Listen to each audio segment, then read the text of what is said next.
तो काळ निजामशाहीचा होता. निजामशहाच्या दरबारात 2 मराठा सरदारांचा जरब वाढत होता. ते 2 सरदार होते सिंदखेड राजाचे लखुजी जाधव आणि वेरूळ पुणेचे मालोजी भोसले. दोघेही अतिशय जिवलग मित्र. दोघांनी मिळून कितीतरी लढाया जिंकल्या होत्या. एकमेकांचे प्राण तर कितीतरी वेळा वाचवले होते. दोघांची हीच मैत्री लवकरच नातेसंबंधात बदलली जेव्हा लखुजी जाधवांची कन्या जिजाऊ यांचं लग्न मालोजीराजे भोसले यांचे पुत्र शहाजी यांच्याशी झालं. सगळं सुरळीत चालू होतं. निजामशहाच्या दरबारात मात्र मालोजीराजे आणि लखुजी यांचं वाढलेलं प्रस्थ बऱ्याच लोकांच्या पचनी पडत नव्हतं. त्यांना तोडण्याचं काम चालू झालं आणि यात काही लोक यशस्वी देखील झाले. लखुजी आणि मालोजीराजे यांच्यात मतभेद होऊ लागले, गैरसमज वाढू लागले.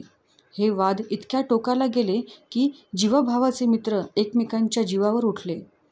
जिजाऊंना दिवस गेले होते, त्यामुळे शहाजीराजांनी जिजाबाईंना शिवनेरी गडावर ठेवले. शिवनेरी गडाचे किल्लेदार विजयराज हे जिजाबाई आणि शहाजीराजे यांचे थोरले पुत्र संभाजी यांचे सासरे होते. संभाजींची पत्नी जयंती ही सुद्धा शिवनेरी किल्ल्यावरतीच होती. सगळी आपली माणसे होती, त्यामुळे शहाजीराजे निर्धास्त होते. अशातच एक दुर्दैवी बातमी आली. मालोजीराजे इंदापूरच्या लढाईत मारले गेले. त्यानंतर काही काळांनी लखुजी जाधवांचा दौलताबादच्या किल्ल्यामध्ये त्यांच्या 2 मुलांसहित आणि नातवासहित हत्या करण्यात आली.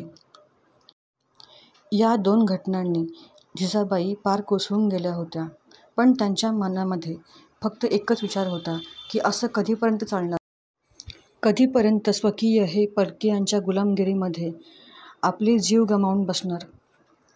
आणि इथेच कुठेतरी स्वराज्याचा विचार झाला. म्हणजेच मालोजी आणि लखुजी राजांच्या वैराच्या उंबरठ्यावरतीच स्वराज्याच्या ठिणगीची स्थापना झाली. पुढे शिवाजी महाराजांनी सगळे वैर विसरून 18 पगड जातींना, सगळ्या धर्माच्या लोकांना एकत्र घेऊन स्वराज्याची स्थापना केली. मी आशा करते की तुम्हाला ही व्हिडिओ नक्कीच आवडली असेल. अशाच नवीन माहितीसाठी चॅनल लाईक, सबस्क्राईब आणि शेअर नक्की करा.